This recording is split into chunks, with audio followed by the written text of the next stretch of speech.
Hello. Pwede ko kayo po din. Pwede ikot lang. Sige. Salamat. Asa na tayo tuod ka? Marag, nakikita yung gulakan. Pagulong na ko ulit ya. Nagulat lang ko sa akong ikot kay siya nang ang kuha na ko. Ay.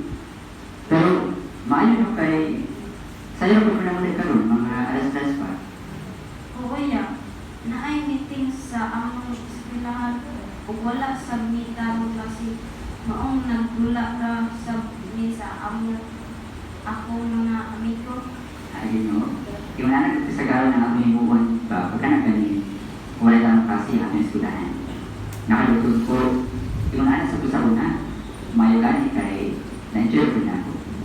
Ikaw, marag, tingala mga amigo sa eskwelahan ba? Oo ya.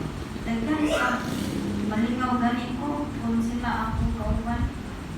Pero naalay usahay nga makasundos ko sa ilang mga buhat sama sa pagpamupya sa klase. Lagi mo. Nag-usahin mo mga anak nito. Hindi na lang mapansin mga buhat pa sa ako ang mga amigo kay Sagay. Mapokus na sa kanito sa pagpakiguhan kanila. Pero abin mo, nalipay ko kay somehow aware sa ka ba sa ilan ng mga pinakatay. Nalipalo ka ba nga, ano na itambag sa Biblia ang nagdudulong nato sa bulong sa imuon o kung sa resulta ko kano na itang iguban na ng pasiha sa mga ito. Lato kaya? Naalday na? Na po yung i-share sa imuhang na sa kadagso sa Biblia nga mapuya katabang ako at doon paya pa ko nito. Samtang nagulat kasi mga dito, ako hindi ipabasa sa imong akin ng imong galing sa unang Korinto, Kapitulo 15, versikulo 33, pwede ko naman sa pagbabasa. Sige.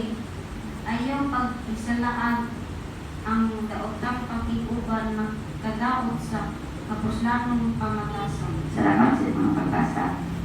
Sa eskwelahan, dagat yung mga putang ang makalimaw na to. Pero, daliputanan ang makakali na to. Sa imong giingon sa pagbuhay na, giingon ka sa sakay, na yung mga panahon nga makasunto ka sa mga amigo sa pagpamukay sa klase. O sa naka, dilim ayong influensya alang sa usa ka estudyante. Sa imong namuna, nakakatagahag kayuhan ang imong mga amigo sa imong. Wala yan. Wala no? So, sa teksto na imong gibasa, unsa galing maging resulta kung kano na ilang iguban kanila? Magkadaot sila sa kapuslanong pamatasan. Sakto. Basta tinggal yung himuon, aron makakita ka o maayong mga amigo sa inyong eskwelahan. Mamili og tarong niya. Kanang makatagod og kayo na ko. Sakto. Ang ito na mamili kay para po na sa ang kayuhan. Karon, Karon pa ko nagkabaluya na ati ay iyong anak sa Biblia. Sa amo man gud say ikot lang iyong simba.